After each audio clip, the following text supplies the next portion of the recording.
So now I have a funny roundabout one. So we're kind of in Texas, but we're not actually in Texas because we're talking about Southold Farm and Cellars here, which we have a bunch of their wines this month.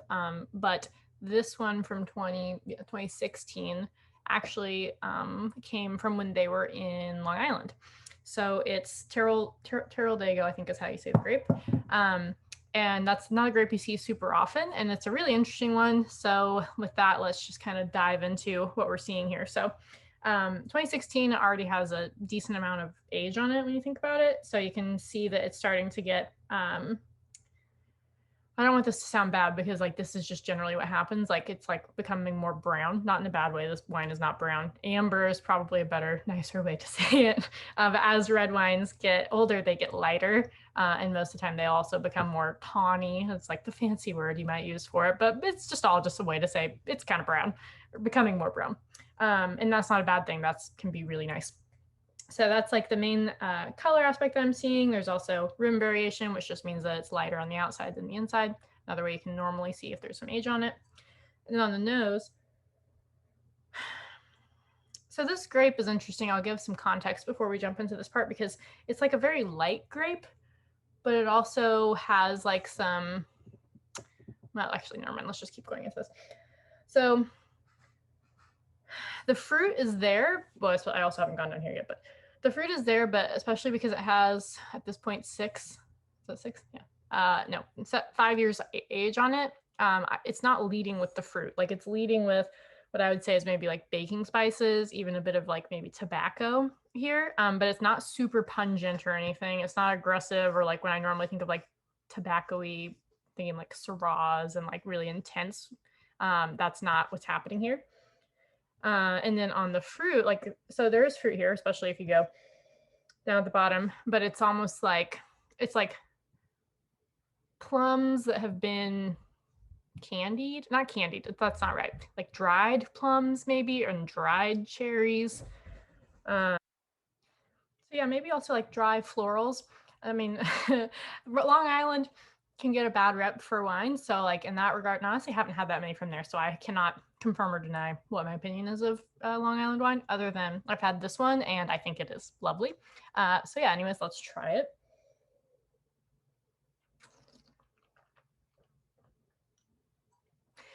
So much lighter than you would expect from when you're smelling it. And I was kind of talking about that earlier. It's got really lovely acid, especially for having several years on it. It's a lot lighter than you would expect. And it's got like decent tannin, but nothing crazy. But it's like, again, just so light on the palate. And I've heard people compare this grape to Nebbiolo. And I get it a little bit on this one, especially that like it's, aging really well as too. And the color's pretty light. But it's really light on the palate and it has, a decent structure and tannin. I think that it may be like ones that's not made so naturally might even mimic Nebbiolo more. Nebbiolo is what goes into Barolo, by the way. If you've never had Nebbiolo before, it's normally very like orange looking and like very aggressive tannins, unless you balance it out with like a barrel.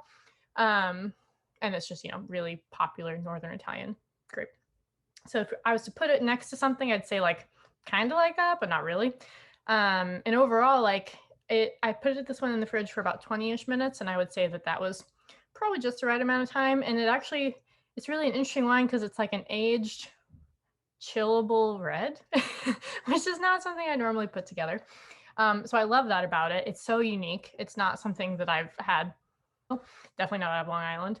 And it's just got this really beautiful and like singular expression. So as far as pairings go, it actually might be a little bit tough to pair just because of the structure of the wine. So I would think it's light. So you could probably put it with like lightly grilled foods, like chicken or pork on the grill would be good, or like grilled, peppers and onions and things like that. That could be really nice.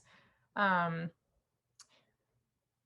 like probably like mushroomy risotto. So like I was saying earlier, it has like these really earthy characteristics to it. So anything that you put mushrooms in would be nice. And then I like the idea of like a risotto that has like cheeses and mushrooms in it. That would be really yummy if you're looking for something that's not grilled, because I feel like I talk about grilling stuff all the time during the videos in the summer.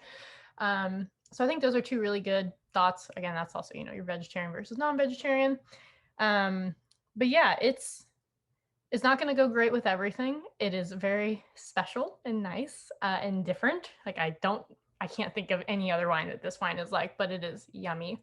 Um, and yeah, just plan for it with having a little bit chilled, knowing what you're probably gonna eat with it. But like again, it's light enough to like I could drink it by itself, which is really surprising for something like this. So I hope that you find it as cool and unique as I do and you enjoy.